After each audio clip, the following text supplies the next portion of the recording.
Welcome, everyone. Let's get right into it. Have you ever spent an entire weekend just locked in your room, furiously reading and rereading chapters, only to sit down for the exam on Monday and realize absolutely nothing stuck? Yeah, it's literally one of the most frustrating feelings in the world. Well, today's explainer is all about completely dismantling those ineffective study habits that are just eating up your time and draining your energy. We're pulling some incredible insights directly from our source material on the alchemy of active recall. We're going to break down exactly why you might be working incredibly hard, but still feeling like you're just running in place. Okay, let's dive into this. The very first fundamental question we really have to ask ourselves right up front is, do you actually know the material you just read, or does your brain just kind of recognize the words on the page? I mean, really think about that for a second. The source makes a brilliant point here. There is a massive, massive difference between, oh yeah, I've seen this before and I actually understand this. You know that feeling? Have you ever spent hours highlighting a textbook in like 5 different neon colors, felt like an absolute genius, and then completely blanked the second you were sitting there staring at a blank exam page? That right there is the painful illusion of learning. So to figure out if we're trapped in this illusion, the source gives us a really fascinating diagnostic phase. We're going to walk through 5 slightly uncomfortable questions to help you get a better grip on your own habits. Now listen closely here. If answering these feels a little bit like a gut punch, just take a breath. The problem is genuinely not you. You are not lazy, and you definitely aren't bad at learning. The issue is simply how we've all been taught to use our brains. All right, question number 1. Let's look at your intentions. Are you actually working hard, or are you just keeping yourself busy so you don't feel guilty? We've got to be super honest with ourselves on this one. A lot of the time, the mere act of just sitting with a book is really just a performance, right? It's performative studying where the end goal is really just to be able to tell yourself, hey, I was at the library for 4 hours today, rather than, doing actual focused cognitive work. Next up, consider your mental state. When you are supposedly studying, is your brain actually awake and processing information? Or is it totally on autopilot while you just wait for your study timer to finally go off?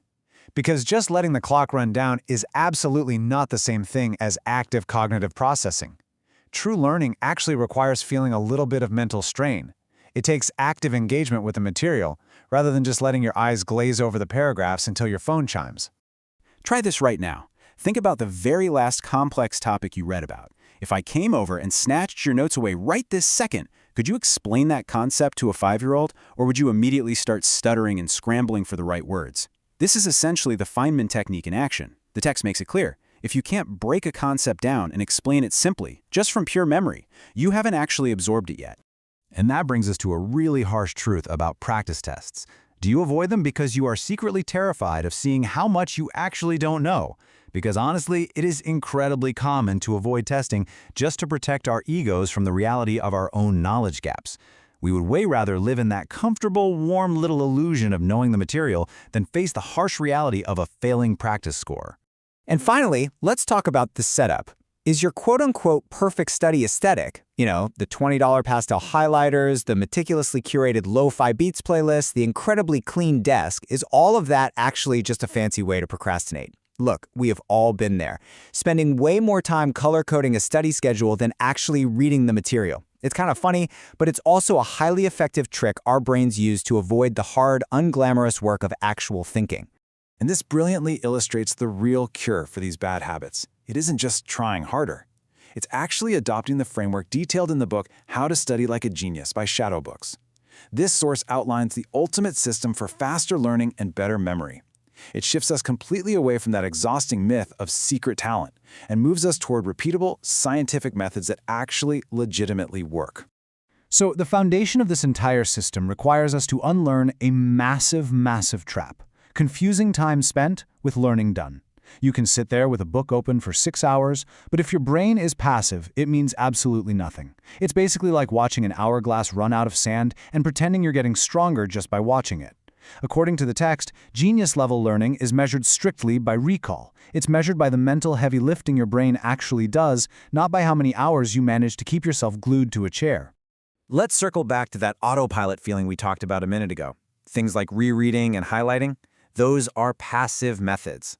Literally, all they do is create a false sense of familiarity. And this false familiarity completely tricks your brain into thinking it knows the material inside and out. Why?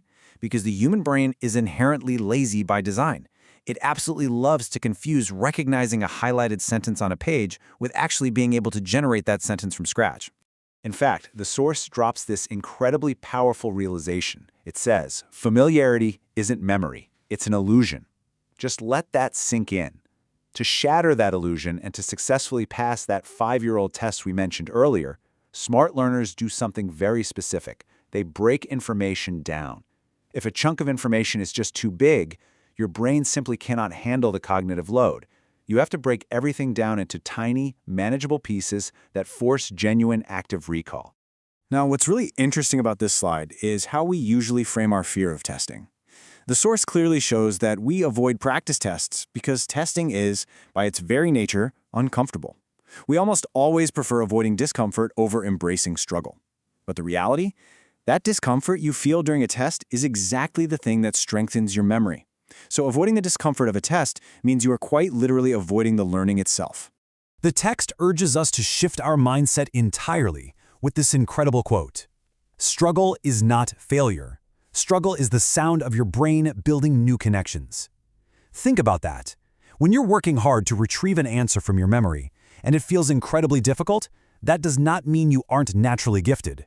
It is a very positive, physiological process. You are literally building your brain's capacity in that exact moment. For me, that is the ultimate aha realization for effective studying. Which brings us right back to that perfect desk setup. The source explains that relying on a perfect aesthetic or waiting for a fleeting study mood is deeply, deeply flawed. Smart studying is about building a repeatable system, not chasing a vibe. It's the difference between relying on the temporary motivation of a huge iced coffee rush and relying on the disciplined, turning gears of a rock-solid routine. You need a process that forces you into active cognitive processing, even on the days when you are completely exhausted. So what's the core takeaway here? It's simple. Stop guessing. Start being systematic. The text really emphasizes that when we try to work against our own brains by just passively reading, we struggle so unnecessarily. But when you adopt the right system and switch from passive reading to active recall, absolutely everything changes. And the incredible payoff? You actually study for significantly less time, but you remember way, way more. And really, isn't that the ultimate goal? To wrap up this explainer, I want to leave you all with a final, slightly provocative question taken directly from our source material. This is specifically designed to help you clarify your goals, bypass all that anxiety, and finally stop procrastinating. Here it is.